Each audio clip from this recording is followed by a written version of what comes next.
Bien, mesdames et messieurs, on va engager la dernière séquence de ces assises, débutées hier matin et qu'on va donc terminer en cette dernière après-midi autour des enjeux de souveraineté. Avant d'accueillir ceux qui me rejoignent aujourd'hui pour cette dernière séquence, je souhaiterais, sans en avoir prévenu l'impétrant et sans en avoir prévenu personne, introduire cette dernière après-midi avec la remarque suivante. Il en est un d'entre nous, dans cette salle, qui incarne probablement de manière plus exceptionnelle encore cette semaine qu'aucun d'entre nous, ce qu'est l'excellence de la recherche hospitalo-universitaire française et de ce qu'est le titre de nos assises depuis hier, l'ambition que nous portons collectivement pour aujourd'hui et pour 2040. Cet homme est un homme dont on ne sait plus très bien dire s'il est d'abord un clinicien, qui voit des malades, qui soigne des malades, qui accompagne des familles et qui encadre une équipe de soins. S'il est d'abord un chercheur, spécialiste de l'hypertension pulmonaire artérielle et qui depuis des années conduit des recherches de niveau exceptionnel dans ce domaine-là.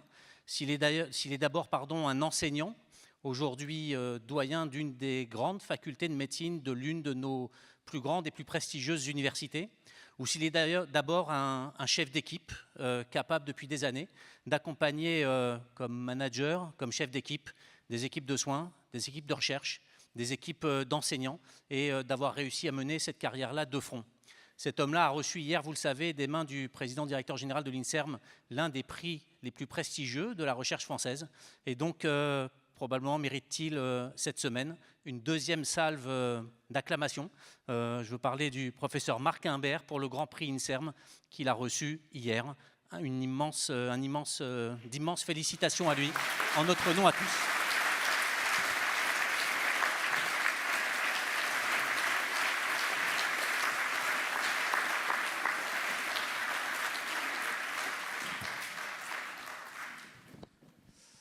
Et pardon de ne l'en avoir pas prévenu.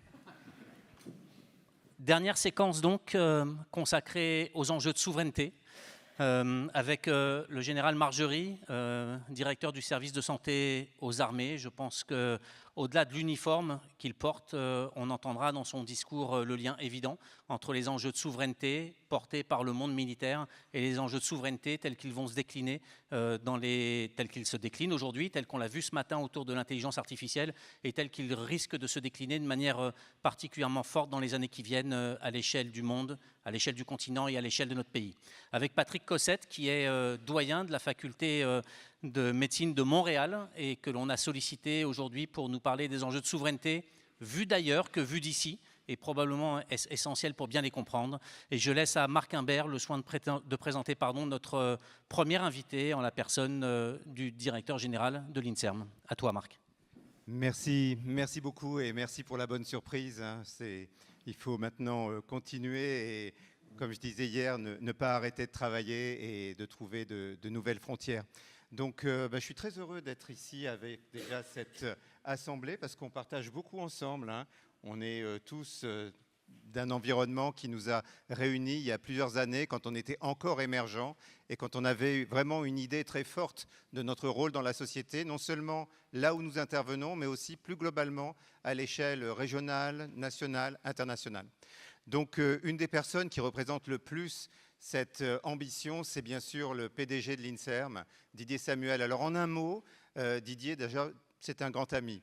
Mais au-delà de ça, c'est un grand médecin. Il a été à la tête d'une des plus grandes écoles mondiales de transplantation hépatique. Et ça, il faut toujours le dire, parce que nous venons tous d'une école. Et vraiment, cette école-là, elle est extraordinaire auprès de, bien sûr, Henri Bismuth et de ses collègues très nombreux et très remarquables. D'autre part, Didier Samuel a été directeur d'une unité mixte de recherche de l'INSERM et de l'Université Paris-Saclay avec de très grandes réalisations. Et enfin, Didier Samuel a été doyen, doyen d'une grande faculté de médecine, comme dirait François Crémieux, donc la faculté de médecine Paris-Saclay. Maintenant, on va parler de l'INSERM, ce grand institut national de la santé et de la recherche médicale. On en est tous très fiers, c'est un de ces instituts européens leaders. Et donc, Didier, personne n'est mieux placé que lui pour parler de la préservation de la souveraineté en recherche. Donc, Didier, on est très impatient d'entendre ta conférence et on pourra échanger ensuite. Je pense que tu peux aller au podium si tu le souhaites.